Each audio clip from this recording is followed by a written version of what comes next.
ګران لیدونکو السلام علیکم. ستاسو پام راړوم د نن ورځې تازه لنډو مهمو خبرونو ته. پیل له ارګه کوو. له ارګ څخه په خپره شوې اعلامیه کې د سمنګان ولایت په مرکزي بګ ښار کې د طالبانو له لوري موټر بم برید غندل شوی او دغه کار د طالبانو له لوري په تاوتریخوالي او د جګړې پر دوام ټینګار بللی.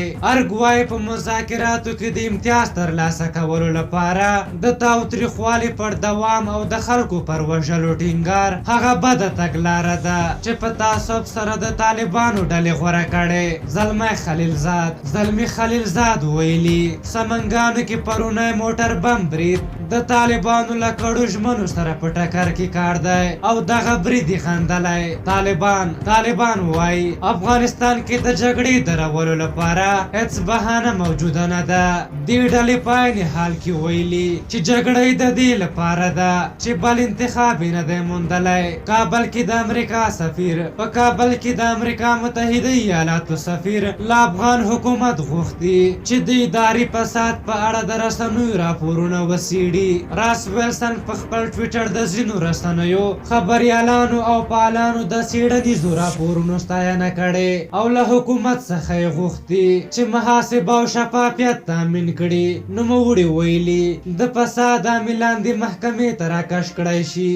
جنرال عبدالرشید دوستم ته د مارشالۍ رتبې د ورکړې مراسم په جوزجان ولایت کې ترسره کیږي. که څه هم دوستم غوښتنه کړې وه چې دغه مراسم د په کابل کې ونیول شي، خو داسې ښکاري چې دغه غوښتنه نه ده منل شوې.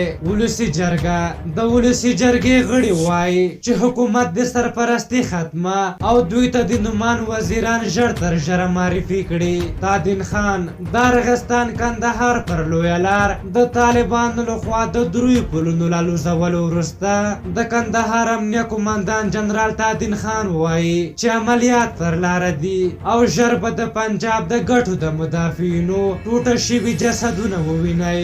د مصالحې عالي شورا د ډاکټر عبدالله په مشرۍ د مصالحې عالي شورا وایي چې طالبان او افغان حکومت دې د زندانیانو د خلاصون په اړه خپلې کړې ژمنې عملي کړي. پاکستان وروسته له هغه چې د زیاتو پاکستاني پیلوټانو اسنادونه جعلي وختل، اوس د امریکا د متحده ایالاتونو د هوایي چلند فدرال ادارې د پاکستان د هوایي شرکتونو د خوندیتوب کچه راټیټه کړې او خلکو ته یې ویلي چې د ځان د خوندیتوب لپاره د په پاکستاني الوتکو کې سفر نه کوي. وروستی خبر دا دی چې ټاکل شوي 2 ورځې وروسته د پاکستان د لاهور او د هند د امر ستر ښارونو ترمنځ د واګا بندر د افغانستان د صادراتو پر مخ پرانستل شي. په هر حال دا د نن ورځې تازه لنډ او مهم خبرونه. تر بیا چې ستاسو چوپړ ته راځم په لویه بخښونکي خدای مو سپارم. د الله په امان.